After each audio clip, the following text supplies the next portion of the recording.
I mean, one of the reasons that I developed a talk on sin, this wasn't because I just really like making friends. I found that this is actually something I usually share only with Christians, but whatever. Y'all will get kind of the fly in the wall experience.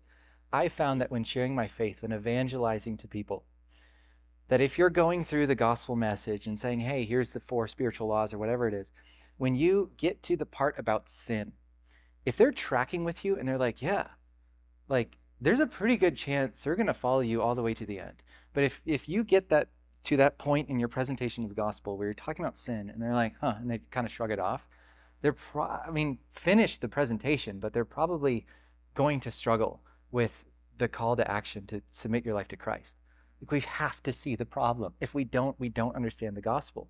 Now, as far as reaching people in a diverse different culture and all the different things going on, one of the approaches that I've been really pondering and wanting to do a better job applying to my own messaging has been not to not to look at all the things of this world that are anti-Christian and just condemn them, but to see why are our hearts drawn towards this? Why are we drawn towards humanism or towards spiritual but not religious paganism? Why are we drawn towards atheism or scientism or skepticism? Why are we drawn towards these things? And what is it inside of us that draws us to that? If I can identify what's inside of us that draws us to these things, I'm convinced that the gospel has such a more beautiful explanation of these longings inside of us. And I want to show people that these things that we're running after and never finding satisfaction is because they are counterfeits of what is reality found in Christ.